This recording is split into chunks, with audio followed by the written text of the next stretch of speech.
अस्पताल में एक एक्सीडेंट का केस आया। अस्पताल के मालिक डॉक्टर ने तत्काल खुद जाकर आईसीयू में केस की जांच की।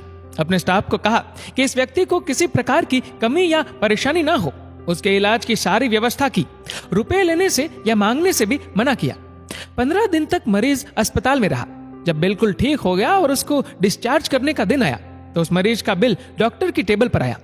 डॉक्टर ने अपने अकाउंट मैनेजर को बुला करके कहा, इस व्यक्ति से 1 पैसा भी नहीं लेना है। अकाउंट मैनेजर ने कहा कि डॉक्टर साहब 3 लाख का बिल है, नहीं लेंगे तो कैसे काम चलेगा। डॉक्टर ने कहा कि 10 लाख का भी क्यों ना हो, 1 पैसा भी नहीं लेना है। ऐसा करो, तुम उस मरीज को लेकर मेरे चैम्बर में आओ और तुम भी साथ में जरूर आना। मरीज व्हील चेयर पर चैम्बर में लाया गया। साथ में मैनेजर भी थी। डॉक्टर ने पूछा, प्रवीण भाई मुझे पहचानते हो? मरीज ने कहा, लगता तो है कि मैंने आपको कहीं देखा है। डॉक्टर ने याद दिलाया, एक परिवार पिकनिक पर गया था। लौटते समय कार बंद हो गई और अचानक कार में से धुआं निकलने लगा। कार एक तरफ खड़ी कर थोड़ी देर हम लोगों ने चालू करने की कोशिश की, परंतु कार चालू नहीं हुई। दिन अस्त होने वाला था। अंधेरा थोड़ा थोड़ा घिरने लगा था। चारों ओर जंगल और सुनसान था। परिवार के हर सदस्य के चेहरे पर चिंता और भय की लकीरें दिखने लगी। पति पत्नी, युवा पुत्री और छोटा बालक सब भगवान से प्रार्थना करने लगे कि कोई मदद मिल जाए। थोड़ी ही देर में चमत्कार हुआ। मैले कपड़े में एक युवा बाइक के ऊपर उधर आता हुआ दिखा। हम सब ने दया की नजर से हाथ ऊंचा करके उसको रुकने का इशारा किया। वह तुम ही थे ना प्रवीण? तुमने गाड़ी खड़ी रखकर हमारी परेशानी का कारण पूछा। फिर तुम कार के पास गए, कार का बोनेट खोला और चेक किया। हमारे परिवार को और मुझको ऐसा लगा कि जैसे भगवान ने हमारी मदद करने के लिए तुमको भेजा है, क्योंकि बहुत सुनसान था, अंधेरा भी होने लगा था और जंगल घना था। वहां पर रात बिताना बहुत मुश्किल था और खतरा भी बहुत था। तुमने हमारी कार चालू कर दी। हम सबके चेहरे पर खुशी की लहर दौड़ गई। मैंने जेब से बटुआ निकाला और तुमसे कहा, भाई सबसे पहले तो तुम्हारा बहुत आभार। रुपए पास होते हुए भी ऐसी मुश्किल में सहायता नहीं मिलती। तुमने ऐसे कठिन समय में हमारी मदद की।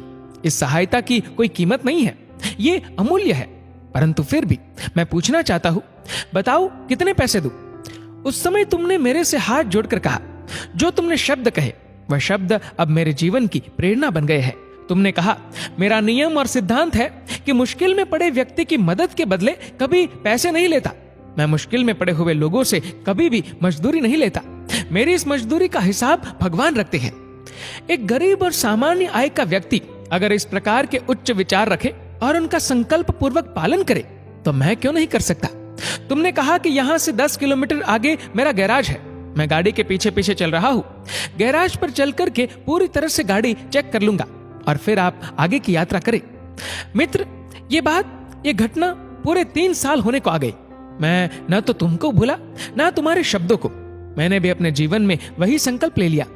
3 साल हो गए, मुझे कोई कमी नहीं पड़ी, बल्कि मुझे मेरी अपेक्षा से भी अधिक मिला, क्योंकि मैं भी तुम्हारे सिद्धांत के अनुसार चलने लगा।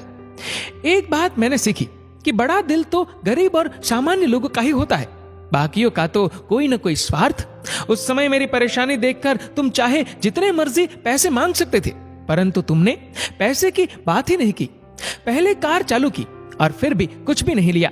ये अस्पताल मेरा है, तुम यहाँ मेरे मेहमान बनकर आए, मैं तुमसे कुछ भी नहीं ले सकता। प्रवीण ने कहा कि साहब, आपका जो खर्चा है वह तो ले लो। डॉक्टर ने कहा कि मैंने अपना परिचय का कार्ड तुमको उस वक्त नहीं दिया, क्योंकि तुम्हारे शब्दों ने मेरी अंतरात्मा को जगा दिया। अब मैं भी अस्पताल में आए हुए ऐसे संकट में पड़े लोगों से कुछ भी नहीं लेता हूँ। ये ऊपर वाले ने तुम्हारी मजदूरी का हिसाब रखा और मजदूरी का हिसाब आज उसने चुका दिया। मेरी मजदूरी का हिसाब भी ऊपर वाला रखेगा और कभी जब मुझे जरूरत होगी जरूर चुका देगा। अकाउंट मैनेजर से डॉक्टर ने कहा कि ज्ञान पाने के लिए जरूरी नहीं कि कोई गुरु या महान पुरुष ही हो। एक सामान्य व्यक्ति भी हमारे जीवन के लिए बड़ी शिक्षा और प्रेरणा दे सकता है। प्रवीण से डॉक्टर ने कहा, तुम आराम से घर जाओ और कभी भी कोई परेशानी हो तो बिना संकोच के मेरे पास आ सकते हो।